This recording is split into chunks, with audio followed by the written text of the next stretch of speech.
Focus Smith. So I'm here to give a little bit of time and talk to you in between while I got this project going on here. More about this soon, but just wanted to give a little bit about the first question. I'm totally going to do this interview just the way that I can. I'm going to have to look at my phone and do all that other stuff just so you're well aware. So, my name is Focus Smith. I would change my last name to X, but I gotta keep that name on there. Just kidding. Probably erase that. No, but so where I come from and what I do is I'm a graffiti writer, and currently I do murals, I paint, I teach classes, I do those sorts of things, and I also, as you're seeing here now, I have a lot of tremendously amazing people in my life that help me to be able to, that provide resources to help me to do what I love and to continue to educate through this. And so I got my start doing graffiti when I was 14 in Salt Lake City, and I'll give you a condensed version, otherwise I'd be here talking all night. And I went through a plethora of names, as history stands, just like every writer does. And maneuvering through the years, I found, first and foremost, running into graffiti was my first teacher as far as what culture does and how culture raises you up and teaches you how to be a better person and teaches you how to look at yourself in a different way. And teaches you how to look at the world in a different way. It taught me how to set goals and how to push towards those goals. It taught me a lot of networking. It taught me a lot of skills and abilities that at that time I wasn't getting because I wasn't in school. I was one of the generation of fatherless youth. And so that was a little bit about my upbringing, and graffiti for me and that type of lifestyle. It provided me that, and it gave me that opportunity to, again, reach for more and to do more with my life. And so with that in mind, as far as the voice and that, it helped me to expand and express and grow. It led down the road when I came back here, to South Dakota. It led to adding to my vision of when I was introduced to my Lakota culture, my heritage. It taught me about how to give the struggles of the indigenous people a voice. It taught me about ways that I can incorporate that into my surroundings. And given that I gravitate towards walls and that I use those to explain, to express, to tell stories, and that those things are there in an everyday manner for the people. They're there in a way that schools can't regularly be, beyond the hours of regular school hours. They're there all day, every day, looking out your window. So they're crucial. So then I started to make this connection that as I was going through, going to sweats and started living my culture, started breathing it, started seeing it for what it was, and started becoming more aware of just what was given for me to see my culture as a Lakota individual. The prayers that were given through the excruciating pain of the genocide that was pushed on, and was used against all indigenous people here on Turtle Island. Learning about those hardships, about what it meant just to keep the traditions alive, given that the American government didn't give us our rights to participate in our own cultures, that my relatives, my aunties, my uncles, my grandmas, my grandpas, they kept alive traditions of prayer and ceremony under threat of death. And so then going to sweat, started going to ceremony, learning just how precious those words are to speak them, learning just how precious those ceremonies are to be able to sit with somebody in that space, learning just how they're beyond valuable. They have no value, meaning that they're priceless. And sharing those moments with other people is just that too. It's an experience that not many get to fully live and embody.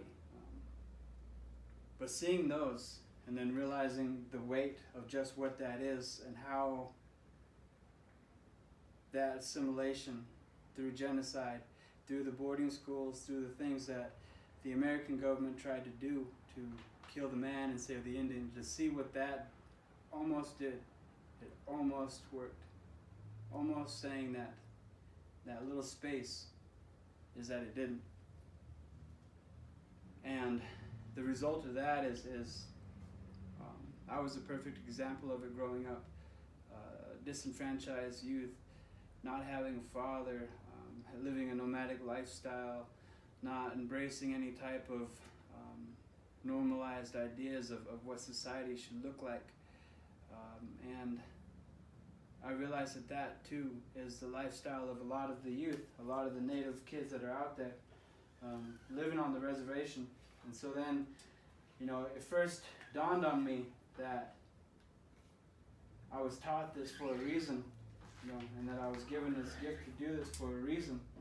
And the fact that it involves letters and words is not a fluke. That's the normal way, that's the natural way of communicating, if you have that blessing, that gift to do so. And so, upon that, I realized that living on the res down there in Pine Ridge, if you're not from there, I saw that. I saw the extent of what they tried to do to us in terms of pushing us onto reservations that were meant to do that in a very strategic way, where they thought that we would die out. And so down the road, decades later, there's nothing to do there. There's extreme lack of resources, extreme lack of everything that you could think of that's in cities, that's in populated areas, and that's all on purpose. And so then I realized the value of the walls that are there. And I first started getting into doing murals and stuff with that in mind. But one other aspect of it was that my sister lives down there in Ridge, and she had an extremely horrible thing happen to her. She was raped, and she was beaten, and she was run over with a car. She was left for dead. And so the things that came to mind to try to help her was to paint on a wall in downtown Pine Ridge and to give her a gift, something that she could see every day. So that's what I did. And the first mural that I ever painted was the word persist, and there was a mixture of her favorite colors and her favorite designs up on that wall.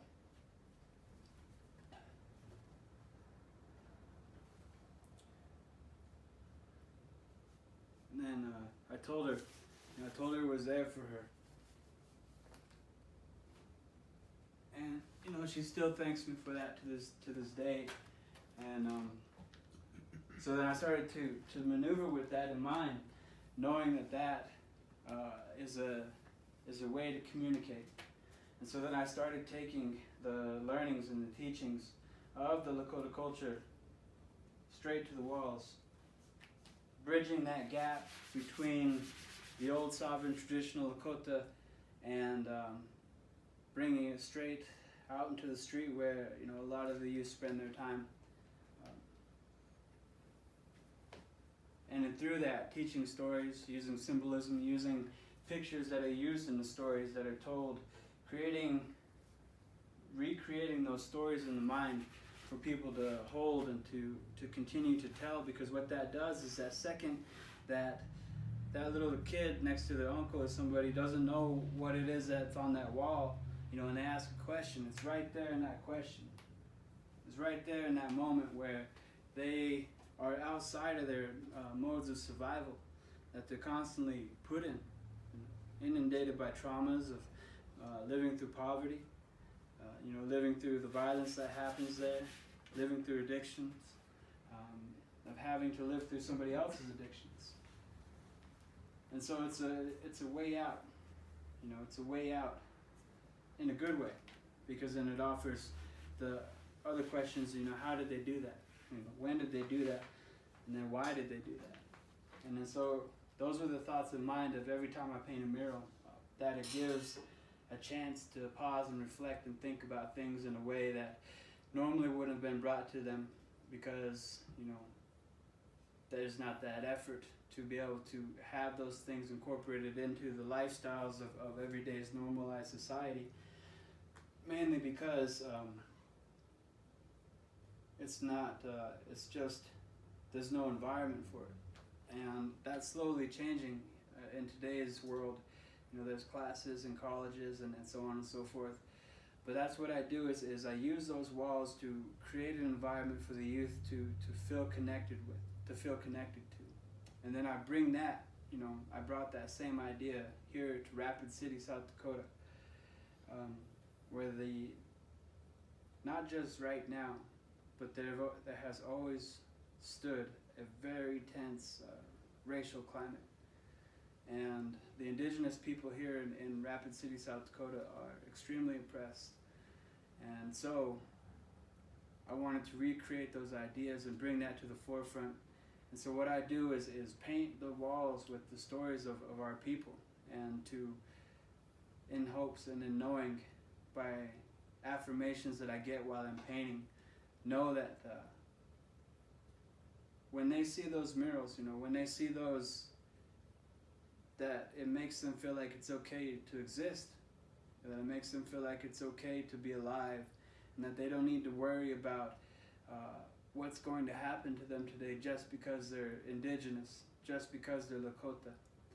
It's empowering, it's strengthening, and moreover, it continues the culture in ways that, again, aren't in normalized society, through the history that people are taught, through the things that people are exposed to. It circles back around in my mind and my heart to epigenetics. What you're surrounded with, what you are exposed to every day, it becomes you, and you become it. So in many ways, it's a fight for survival. It's a hope that doesn't have to be the normal for a lot of people. That's not the way that we need to live, or have to live, or should live. And so for me, it's more than just telling stories. It's more than just recreating the images of the ideas that people would see and have those romanticized visions of that you see portrayed in Hollywood images or videos. To me, it's telling the stories that only if you're obliged to be able to see that side of life, would you know. As best as I can, and as respectful as I can, to not step on any of the elders' toes, or not tell it in the right way, because if that's done, then it loses power. And so, that's what I do is I recreate those images on the wall, and know that it makes and it takes that effect, and it places the native image in a solid way, and it brings people together in solidarity, because the amount of effort that goes into painting murals isn't just me, myself. There's the building owner, there's the paint companies, there's the people who own the building, there's the people who come up to me every day while I'm painting here in Rapid or elsewhere. It definitely attracts a lot of attention, good and bad.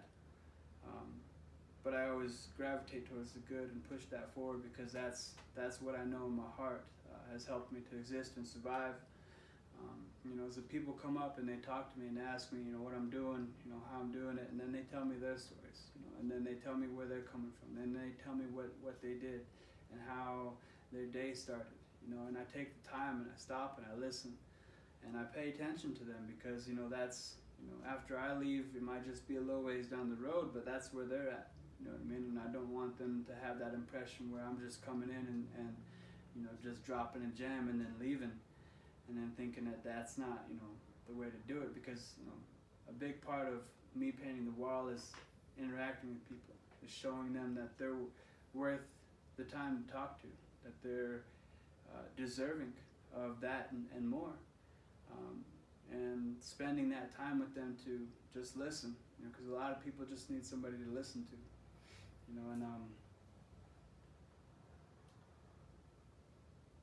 so that's a little bit about where my journey has taken me, from being that kid who was just writing on everything, up and down the street, to living my life in a way where I could continue to tell the stories like I do with the apparel and the shirts and the stuff that I've created, to continue to tell those stories in a way that empowers the people, gives that power back to them, and shows them that they're the ones that are in control of where they're at and where they're going from here. It's an honor and a blessing, to be able to have this opportunity, and to know that, moreover, I'm not, I don't have any formal training. I don't. I was taught everything that I know through a series of mentors, and in just the manner that everybody learns. You just make some mistakes and you deal with it, and you figure out another way to do it, and you ask some questions along the way, and you're a better person for it. And so that's my main point for doing what I do here, is because everything that I've lived through, it is the people, it is the struggle, and to show them that they don't need to have all that extra. It helps go to school, to do all those things, to have everything lined up for you. That helps greatly. But where I come from is to show people that, all you need is this, is your heart, and that faith. And you can do it, man. Just keep thriving and keep striving for what it is that you're going for, And the results of what I've done so far here in Rapid City,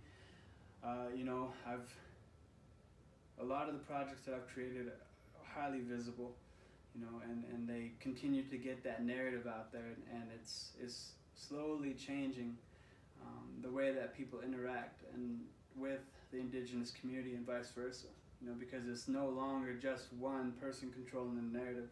Now we have murals out here. Now we have projects that are put together by, an indigenous person, a Lakota person, that a lot of people see, and that does carry a lot of weight, because that's not normally what you see. A lot of effort goes into criminalizing Native males in this area. And so that's a big part of why I continue to do my work and continue to do what I do, is to show them that, apart from the idea of that being the norm, that things are changing, can change, have changed, and will continue to change. And I think that's a brief intro into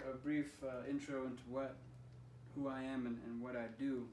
Of course, there's so much more about it. If you excuse me for a second, I'm going to look at the next one. The next one are, what are 5 roles that you have in life? I'm a connector. I'm a teacher. I'm an empowerer. But above all, I'm a father.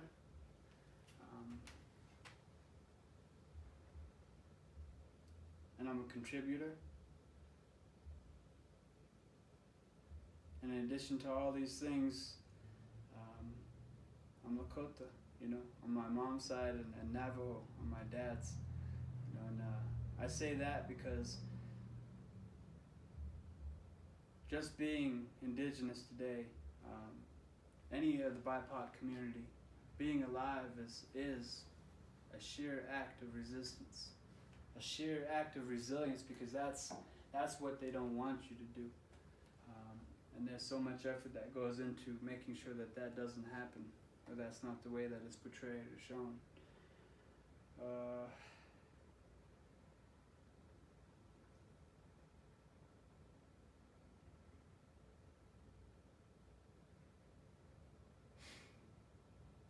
If you could give yourself a forever nickname, what would it be?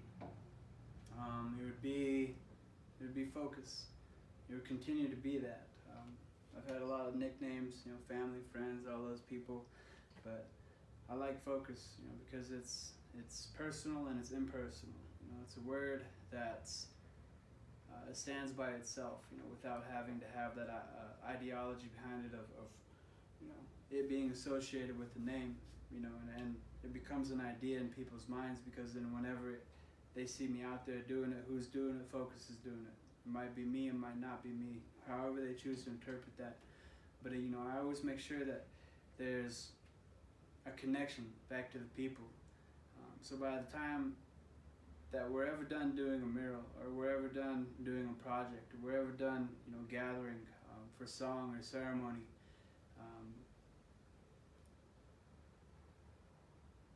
I feel it's my job to continue to reconnect them back with them. And to me that means, treating them human, with love and with compassion, and showing them again. Because a lot of the times, and myself included, I know that that's not the easiest thing to do, because a lot of people are beating themselves up in their head. A lot of people are struggling with just everyday things, paying the bills, getting by, family troubles and things that are happening in their lives. And so it's more of a poll that I answer, and it just seems to work out. And it's watching that working out that I trust, because it's more of a manner of having all these things connect together, and having all these opportunities connect together, and then meeting people in the midst of those things, and then watching how those things take on lives of their own, and then watching how those interactions help people, and then it's always with that idea that I feel like I'm reaching back out to me, when I was that little kid messing around out there, and not knowing what to do, having to raise myself, in the midst of a lot of situations. I feel like I'm reaching back out to me, and when I find that part in somebody that's struggling or suffering, that's the part that I talk to. That's the part that I reach out to. And so that's, where I leave it, is back in their hands, knowing that that's, that they deserve that and much more. What's my most valued resource? My most valued resource in my life at this moment, one of my mentors, he taught me this, and his name is Jeremy Fields. He told me at one point in time, when you were born, the first thing you did was claim your life by that breath. And that, in and of that, that's your power. That's where you are. That's where your life is. And I took that to heart when he told me that. And every day that I start to feel a little sideways, I remember that. Any time that I feel like I'm not enough, or not close to who I could be, or who I should be, that breath right there in that moment, teaches me and reminds me that that's as far as I'm going in that second, and that's as far, either forward or backwards. Just reminds me to stay present, to stay grounded. And there's multiple levels of that. Whenever you go into sweat lodge, so they say, but we say that in Nipikaga in Lakota, and so when you're in there, that idea of sweating, of praying, it isn't about the act of who's toughest. It's the act of suffering. It's the act of suffering for what it is you're asking for. The act of living in that moment where that pain gets to be too much, and it challenges you to look at what it is that you're asking for inside your heart, to look at what it is that you're believing, inside your head. And so when you're in there, if you've ever been there, they put rocks in the middle of the sweat, the nipi, and and that steam rises and it gets hot, you know, and so you're sitting there sweating, and that heat makes you uncomfortable, you know. And there's a lot of parallels to this everyday life when you're out there living, you know, when you're stressed out, when you're wondering what's going to happen next, when you have a lot of trauma in your life, you have a lot of things going on in your life, you know, it's the same type of thing, you know. You either fall into those ideas, those beliefs, or you realize, you know, that you have that power, you know, right there in that breath, and that breath was given to you, you know, by whoever you choose to believe in, you know, and that we're all here for a reason, because, you know, ain't nobody you. You're the only one that's you. You know, so life in and of itself, you know, it is a ceremony. So that, you know, goes back around to the idea of what's my most valuable resource, you know, and that's my life, you know. And I'll say it again, you know, I take a lot of heart in being Lakota, you know, and having this braid, you know, by everyday normalized means in society. That's an act of resistance. That's a symbol of nonconformity. So moving on to the next one.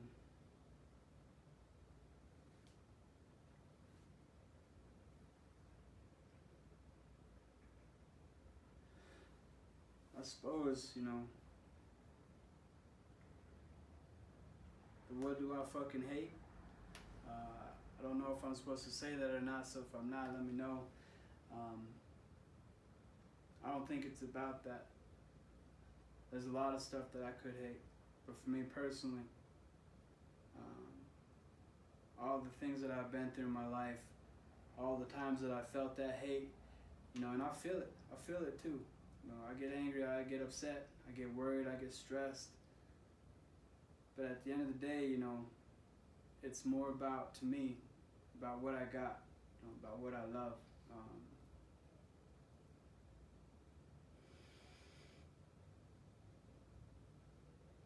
And of course, there's a lot of things that I don't like in this world. But I've learned a lot lately that to try to retrain my mind on what I got is I spend a lot of time in my life losing. I spend a lot of time in my life giving up. I spend a lot of time in my life not figuring it out, you know, while it seemed like this guy or that girl or, you know, whoever, you know, had the answers and I didn't. And I did. I lived a life like that, but that's not who I am anymore. And what I mean by like that is I used to hate, and that's what used to drive me a lot.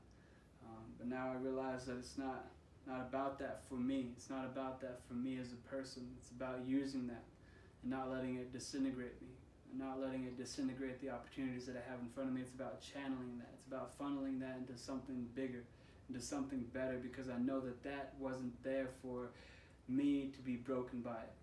That anger isn't there for me to fall down and worry about it. That it's there for me to stand up and to use and to push forward, because there's a lot of people coming behind me. And it's selfish for me to think any more of what I do can be pushed back onto them, because I need to handle it for me for right now. And you know, if that's not anybody else's opinion or where they're at, you know that that's me. And I've learned to speak for myself. And I guess that kind of answered that, you know. What do I hate? I hate not meeting my potential. I don't like not meeting my potential. And I don't like letting the stuff around me guide me and push me in those directions.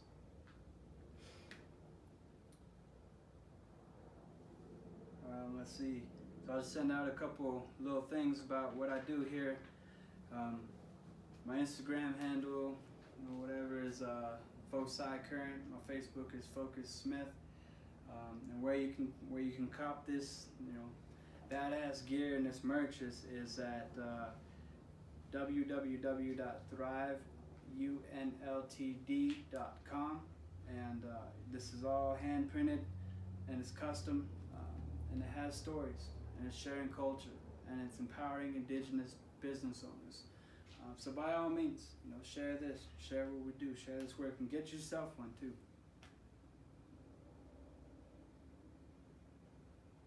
All right, man. Peace.